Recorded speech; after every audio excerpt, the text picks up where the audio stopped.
Hey, what's up everybody? Tony here and welcome back to TTBurger Game Reviews.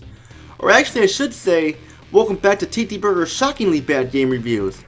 Now for this episode I was going to review the game Jaws Unleashed, but unfortunately I can't do that at the moment because the game keeps freezing, so I have to find another copy of it that'll work better, but unfortunately right now I can't play it.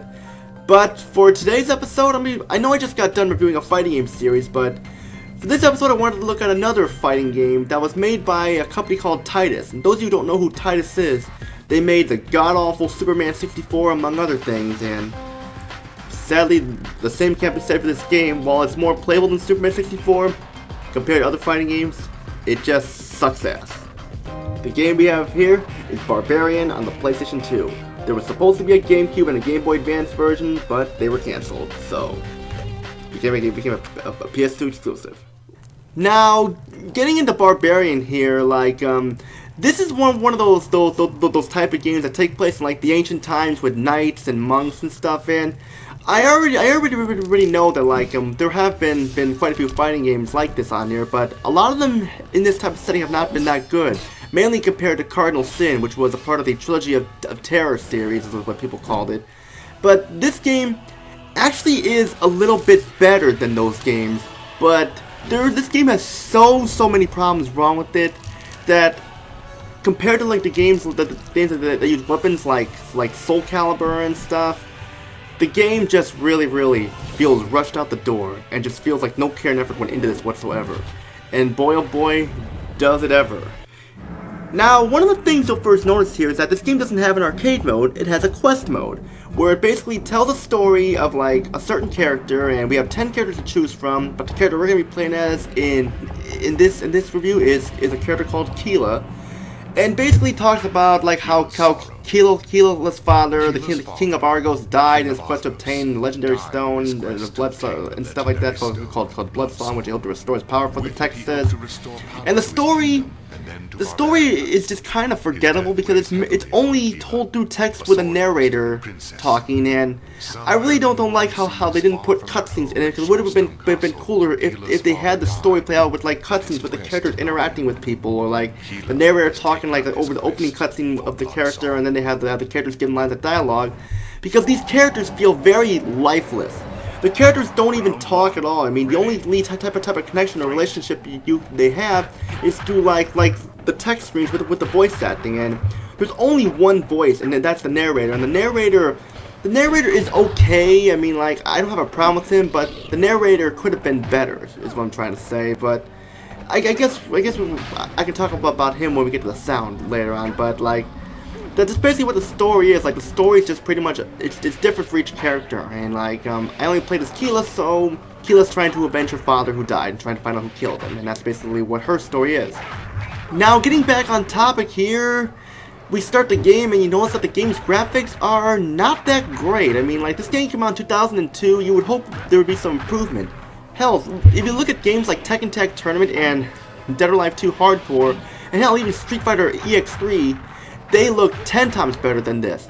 And also the frame rate does slow down when they're at the weirdest times, and just it's not really stable at all. I mean, the only good thing I can say about the graphics is that the lighting doesn't look so bad. I mean, the lighting actually looks really nice, so I can give it props there. But this is pretty much in the end game graphics the whole time, and just while the characters have cool looking outfits and stuff like how Keela looks and such, it's just that it's not enough to save the graphics in my opinion.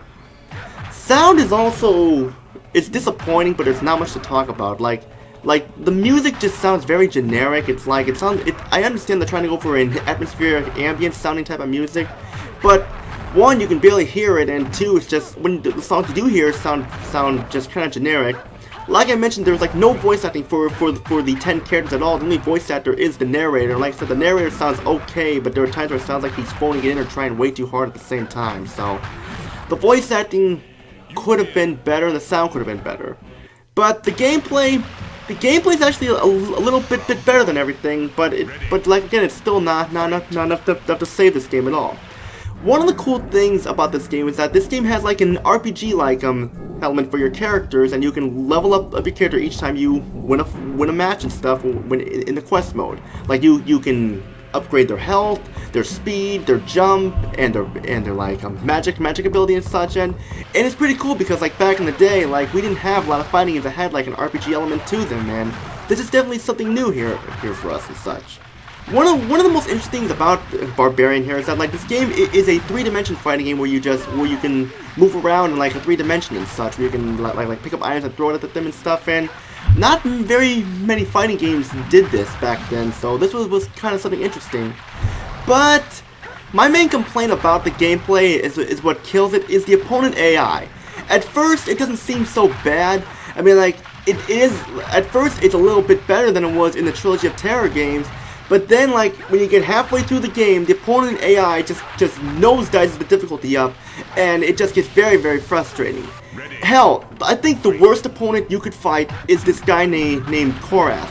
He is so cheap, he uses the same attacks over and over, he'll keep throwing stuff at you, and when you fight Korath, you also have to fight one of his minions too, or multiple minions of his. Like sometimes he'll have one, then he'll have 3, and you have to be fighting 4 people at once, and it's kind of a pain in the neck when you have multiple people getting up on you, and there's only one of you, and you're going to die a lot. And I know I died a lot with Korath. Like when I had to face Korath the second time, I just pretty much gave up because I was done with this game, because this wasn't even memorable at all. It's like, at first it's a snooze fest that can put you to sleep, like when you first play, because it's because of the way how boring everything looks. And then when the opponent AI is just like whipping your ass, that's when it's like, that's when like you stop feeling tired from the game, and all of a sudden you get frustrated.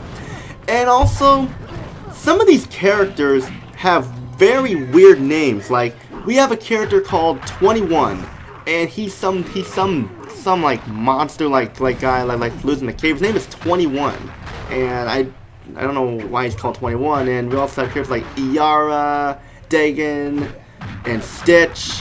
I don't know how they thought of the names like this for the characters, but yeah, I don't really care much about the characters and the names and such. But I should mention that like there is one interesting thing here that's kind of done in a good way here, and that is that like you can like sometimes you'll have certain episodes to pick from, and you can pick from which one you want to do, and that's kind of interesting there. But like still, it's just not really enough to save the game. And I'm sorry, I mean, I know I just got done reviewing fighting games. I was gonna review Jaws Unleashed, but since that game's freezing, this was my second contender to review for the next shockingly bad game, and this game is pretty bad. I mean, I don't even mean, why would you want to play it? I mean, it was an interesting idea for like a 3-dimension fighter to like where you can move around, pick up items, and throw them and stuff. That was pretty cool. But since you have a cheap AI and your attacks don't really do that much damage, and just the characters are very, very forgettable, except for like Keela, in my opinion, and I just didn't really care for it. I mean, like this game could have been better if it was like a third-person action game or something like that. The story could have been better, and like the gameplay could have been better if it was like a hack and slash game as well. But unfortunately, that's not the case here, and sadly, there really isn't much else to do. It's one of the most forgettable PlayStation 2 games ever made. So my final rating here goes like this: there are better fighting games you can play on the PlayStation 2 and on the PlayStation 1.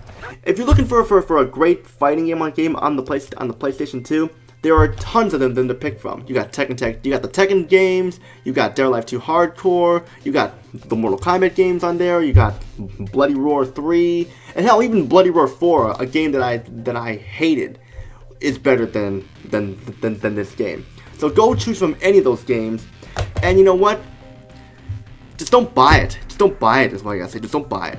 And that's pretty much all I gotta say. This is Tony. Peace out, and stay tuned. There's more on the way. And don't forget to subscribe, like the video, comment down below, and also don't forget to join the Discord group of mine called TTBurger Gamers United, because I'm always looking for more people to join. And if you want to join, just go ahead and click on the link, and I'll add you. And then there we go.